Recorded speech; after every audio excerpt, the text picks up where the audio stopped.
Hello students, देखो NEET practice में laws of motion chapter है। एम्स में पूछा हुआ क्वेश्चंस। क्वेश्चन नंबर 6 देखो, a body of mass 40 kg resting on rough horizontal surface is subjected to a है ना force P which is just enough to start the motion of the body if mu s is equal to 0.5, mu k is equal to 0.4, G is equal to 10 meter per second and the force P is continuously applied on the block. The acceleration of the body is, अब देखो यहां पर बता रहे हैं, देखो इसके two parts हैं। इस क्वेश्चन के टू पार्ट्स हैं। फर्स्ट पार्ट कहता है, फर्स्ट पार्ट इसका कहता है कि ब्लॉक जो है हॉरिजॉन्टल यानी रफ हॉरिजॉन्टल सरफेस पर लिमिटिंग केस में है। अब लिमिटिंग जस्ट तो स्लाइड का मतलब हुआ लिमिटिंग केस हुआ। स्लाइड एक्चुअली कर नहीं रहा है लेकिन अब स्लाइड करने वाला है तो उसको हम लिमिटिंग केस कहते हैं। स्टैटिक फ्रिक्शन का बात समझ गए ना, स्टैटिक जो फ्रिक्शन है उसका लिमिटिंग केस वही हुआ जब बॉडी स्लाइड करने को होता है लेकिन स्लाइड एक्चुअली करता नहीं है। तो उस केस में क्या होता है कि अप्लाइड फोर्स जो होगा फोर्स ऑफ फ्रिक्शन के इक्वल माना जाएगा। तो यहां पर स्टैटिक फ्रिक्शन जो Fs है वह अप्लाइड फोर्स P के इक्वल हो जाएगा। तब उसके बाद इसका हम इक्वेशन फॉर्म करते हैं, उसके बाद सेकंड पार्ट को देखेंगे। तो फ्रॉम हो जाएगा, यहां पर हो जाएगा फ्रॉम फर्स्ट पार्ट जो होगा, first part of the question क्या होगा, from first part of the question क्या होगा कि P is equal to Fs होगा। But Fs is equal to होता है mu S N, mu S N. इसका मतलब है कि म्यू एस जो हुआ कोफिशिएंट ऑफ स्टैटिक फ्रिक्शन हुआ। देखो जैसा फ्रिक्शन होगा वैसा ही कोफिशिएंट का नोमेनक्लेचर किया जाता है। तो स्टैटिक फ्रिक्शन तो स्टैटिक कोफिशिएंट ऑफ स्टैटिक है ना फ्रिक्शन बोलेंगे म्यू एस को। एन जो है नॉर्मल रिएक्शन फोर्स है तो एन इज इक्वल टू कितना होता है, N is equal to M G होगा। एन देखो इसका जो मास है एम है, ठीक है, तो यह एम जी वेट से इस सरफेस को दबाएगा तो सरफेस भी उतना ही फोर्स जो है अपोजिट डायरेक्शन में अप्लाई करेगा जिसको हम नॉर्मल रिएक्शन फोर्स कहते हैं। ये दोनों कांटेक्ट में है यानी दोनों सरफेसेस कांटेक्ट में है, देयरफॉर एन जो होगा mg के इक्वल होगा। तो यहां पर पुट कर सकते हो यानी Fs is equal to mu N, तो therefore P is equal to हो गया म्यू एस mg लिख देंगे। अब वैल्यूज रख दो, म्यू एस का वैल्यूज कितना है, देखो म्यू एस का वैल्यूज जो है 0.5, तो 0 पॉइंट हो गया 5 इंटू एम का वैल्यू देखो वहां 40, ब्लॉक का मास 40, जी का वैल्यू हो गया 10। अब इसको सोल्व करो तो कितना हो जाएगा 5 बाई हो जाएगा 10 इंटू हो गया 40 इंटू हो गया 10, 10 10 कैंसिल हो गया यानी 200 न्यूटन। अप्लाइड फोर्स का वैल्यू निकल गया 200 न्यूटन। अब चलो फ्रॉम सेकेंड जो पार्ट है, सेकेंड पार्ट क्या कहता है, second part of the question कहता है कि body is now sliding. Body slide कर रहा है, कंटिन्यूअसली फोर्स पी अप्लाई हो रहा है और बॉडी स्लाइड कर रहा है तो उसका एक्सेलरेशन क्या होगा। तो देखो एक्सेलरेशन क्या होगा, तो नेट फोर्स निकालना होगा। जब बॉडी स्लाइड कर रहा है तो अप्लाइड फोर्स जो होगा is greater than force of kinetic friction. अब काइनेटिक फ्रिक्शन बोलना होगा क्योंकि बॉडी मोशन में है। तो P अप्लाइड फोर्स जो है ना, तो applied force is greater than kinetic friction. तो अब नेट फोर्स तुमको निकालना होगा। सपोज करो कि 20 न्यूटन फॉरवर्ड में फोर्स बॉडी पर लग रहा है, 50 न्यूटन बैकवर्ड में अपोजिंग फोर्स लग रहा है, तो नेट डिराइविंग फोर्स कितना उस पर वर्क कर रहा है, तो 20 माइनस 15 हो गया तो 5 न्यूटन हो गया। और उस 5 न्यूटन को मास इनटू एक्सेलरेशन के इक्वल कर दो। From Newton second law of motion net जो फोर्स होगा, जो नेट ड्राइविंग फोर्स होगा वो मास इनटू एक्सेलरेशन के इक्वल होगा। तो सेकंड पार्ट में हो जाएगा P माइनस एफ के is equal to mass into acceleration. P minus F के, तो एफ के इज इक्वल टू हो जाएगा म्यू के इंटू एन होगा, अब this is equal to mass into expression हो गया। अब वैल्यूज रखो तो पहले इसको लिख लेते हैं, म्यू के यहाँ mg लिख दिए और ma हो गया n mg के इक्वल होगा। अब p का वैल्यू हो गया 200 माइनस हो गया 0.4 दिया हुआ है ना, coefficient of kinetic friction. m का वैल्यू हो गया 40, g का वैल्यू हो गया 10, m का वैल्यू हो गया, सॉरी यहाँ पर भी 40 होगा, इनटू होगा एक्सेलरेशन a। अब देखो यहाँ 200 हो गया, माइनस हो गया 4/10 हो गया, इंटू हो गया 40 इंटू 10 हो गया, इज इक्वल टू 40 ये हो गया, 10 10 कैंसिल हो गया, 200 माइनस 160 हुआ इज इक्वल टू 40 ए हो गया। देयरफॉर यहाँ हो जाएगा कितना 40 होगा, सब्ट्रैक्ट करेंगे, this is equal to 40 A हुआ, therefore A is equal to हो गया 1 मीटर पर सेकंड स्क्वायर। तो फाइंड आउट हो गया एक्सप्रेशन के लिए, इसको समझ गए होंगे। अब नेक्स्ट जो क्वेश्चन है, क्वेश्चन नंबर 7 है। देखो यह क्वेश्चन 2015, नेक्स्ट जो बता रहा हूं वो भी 2015 का है। अब नेक्स्ट क्वेश्चन एरिया तो ज्यादा कवर कर रहा है, हम सटीक उसका है ना जो एक्सप्लेनेशन है हम समझा दे रहे हैं क्वेश्चन का। क्वेश्चन क्या कह रहा है आप उसको है ना रीडिंग देना, बट क्वेश्चन क्या कह रहा है ना शॉर्ट टाइम में समझा रहे। एक बॉल है, बॉल मींस कटोरा, ठीक, और कटोरा जो है वर्टिकल एक्सिस के अबाउट में रोटेट हो रहा है। देखो कटोरा वर्टिकल एक्सिस के अबाउट में रोटेट हो रहा है और उसके इनर सरफेस पर एक ब्लॉक जो है इक्विलिब्रियम में है, ठीक है, वो स्लिप नहीं कर रहा है, इसका मतलब इक्विलिब्रियम में है। तो जब है ना बॉल जो है कटोरा रोटेट करेगा तो उसके इनर सरफेस पर जो इक्विलिब्रियम में ब्लॉक है वह सर्कुलर मोशन परफॉर्म करेगा कि नहीं, वो तो दीवार से चिपका हुआ रहेगा, क्योंकि क्वेश्चन कह रहा है तो वो सर्कुलर मोशन परफॉर्म करेगा। क्लियर हो गया। तो जब सर्कुलर मोशन परफॉर्म करेगा यार, तो अब उसका फिगर पहले बनाएंगे हम। तो देखो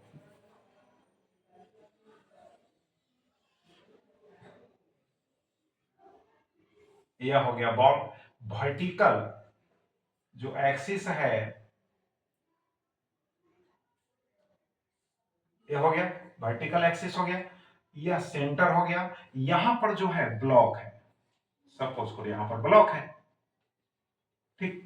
अब नॉर्मल रिएक्शन फोर्स जो होगा ऐसे एग्जिस्ट करेगा, नॉर्मल रिएक्शन फोर्स यहां पर हम पुट कर दिए एरो मार्क, ये हो गया नॉर्मल रिएक्शन फोर्स, और रेडियस के अलोंग है, नॉर्मल जो रिएक्शन फोर्स होगा वह रेडियस के अलोंग होगा, रेडियस के अलोंग होगा, इसका जो वेट होगा है ना वह होगा नीचे mg, तो वेट हो गया mg।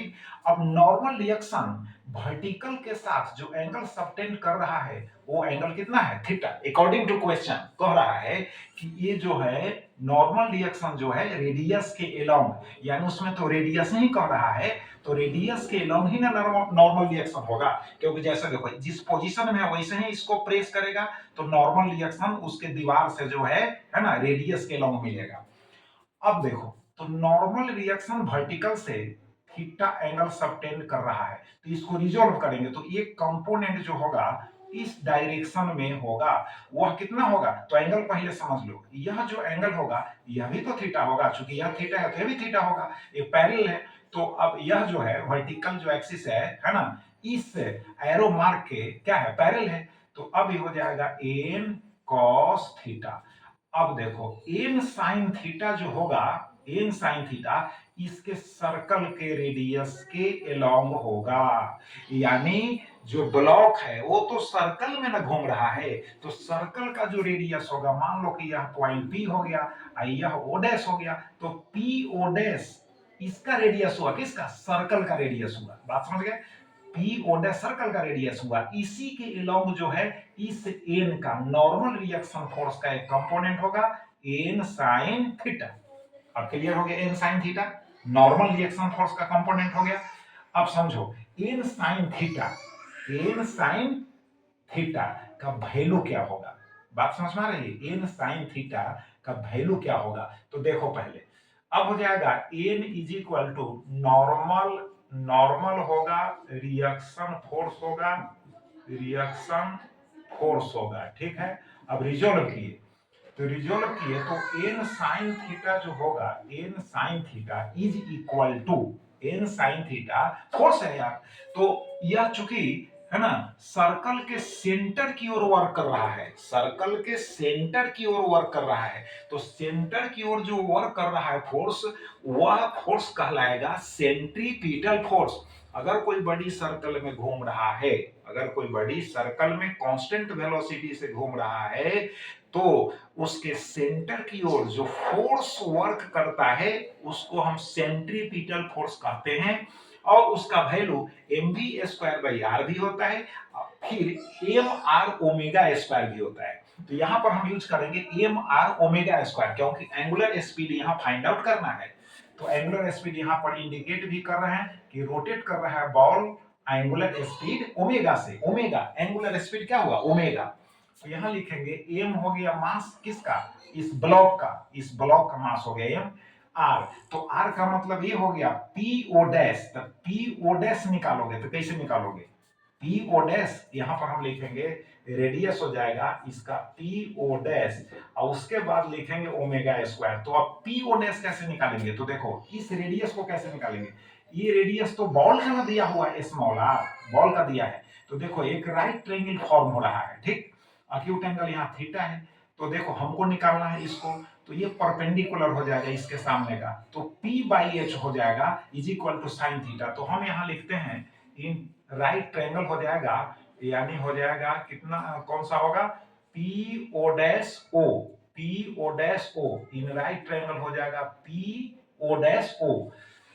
P O dash O में क्या होगा कि साइन थीटा, साइन है ना थीटा इज इक्वल टू होगा पी ओ डैश, परपेंडिकुलर होगा P O dash divided by यह पोर्शन होगा हाइपोटेन्यूज, यानी यह पोर्शन, यह पार्ट होगा। तो ये तो रेडियस है किसका, बॉल का रेडियस है, तो हम लिख देंगे स्मॉल आर। तो देयरफॉर पी ओ डैश जो होगा उसका वैल्यू हो जाएगा आर साइन थीटा। तो देखो जिस सर्कल में ब्लॉक घूम रहा है, समझ गए, उस सर्कल का रेडियस का वैल्यू हो गया आर साइन थीटा। अब यहां पर पुट कर देंगे therefore N sine theta is equal to हो जाएगा M small R sine theta into omega square होगा कि नहीं। अब इसमें साइन थीटा कैंसिल हो जाएगा, तो एन इज इक्वल टू हो जाएगा M R omega square. Equation number क्या हो गया, फर्स्ट हो गया। अब सेकंड देखो, सेकेंड इक्वेशन क्या है, देखो एन कॉस थीटा के जस्ट अपोजिट में वेट जो है mg वर्क कर रहा है, बात समझ गए ना। तो N sine sorry N cos theta जो होगा वह mg के इक्वल हो जाएगा। तो नाउ यहां पर हम लिख देते हैं N cos theta is equal to हो जाएगा mg। तो ये हो गया इक्वेशन नंबर 2 हो गया, क्लियर। अब देखो, अब हमको निकालना है ओमेगा का वैल्यू, तो एन का वैल्यू यहां पुट कर देंगे। क्या करेंगे, एन का वैल्यू यहां पर, ये जो एन का वैल्यू है यहां पर हम पुट कर सकते हैं, बात समझे। तो एन का वैल्यू पुट करते हैं तो फ्रॉम हो जाएगा, फ्रॉम 1 एंड 2 होगा, एन का वैल्यू पुट करेंगे, ठीक है। तो एन का वैल्यू पुट करेंगे तो M R omega square cos theta is equal to हो जाएगा mg हो जाएगा, राइट।